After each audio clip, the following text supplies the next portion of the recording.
થરાદના ચુડમેર ગામે આઈપીએસ વેદિકા બિહાણીને સત્કારવામાં આવ્યા। આજરોજ તારીખ 3/1/2025ના સવારે 11 કલાકે થરાદ પોલીસ સ્ટેશન ફરજ પરના ASP IPS Vedika madam Chudmer પ્રાથમિક શાળાની મુલાકાત લીધી। તેઓનું ઉષ્માભેર સ્વાગત શાળા સ્ટાફ અને બાળાઓ દ્વારા કરવામાં આવ્યું। વેદિકા મેડમ 21 દિવસના ટ્રેનિંગ પ્રોફેશનલમાં ફરજ પર છે, ત્યારે તેમણે પ્રધાનમંત્રી આદર્શ ગામ તરીકે અનુસૂચિત જાતિ વધુ વસ્તી ધરાવતા ગામ પૈકીના ચુડમેર ગામે પધારી બાળકો અને વાલીઓને શિક્ષણ તરફ મોટિવેશન આપ્યું હતું। નવા આઈપીએસ તાજેતરમાં ચુડમેર ગામે થયેલા ચોરીના આરોપીઓને પકડી પાડી ચોરીનો ભેદ ઉકેલ્યો।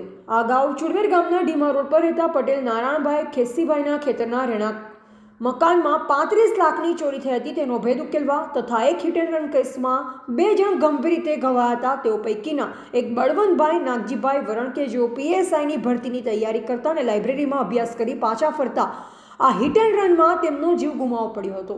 સામે એક જીપ ડાલું, પરંતુ તેનો કોઈ પતો ન મળતા હિટ એન્ડ રન અકસ્માતમાં ગુનેગારને શોધી શકાયો નથી।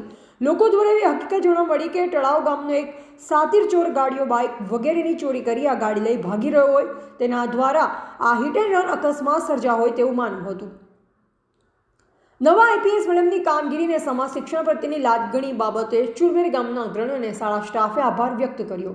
આ ચુડમેર ગામના ઇતિહાસમાં પ્રથમ વખત કોઈ આઈપીએસ અધિકારી પધાર્યા હોય અને બાળકો વાલીઓને શિક્ષણ બાબતે, સામાજિક રીત રિવાજ અને સાવધાની બાબતે વિસ્તારથી માહિતગાર કરવામાં આવ્યા હતા।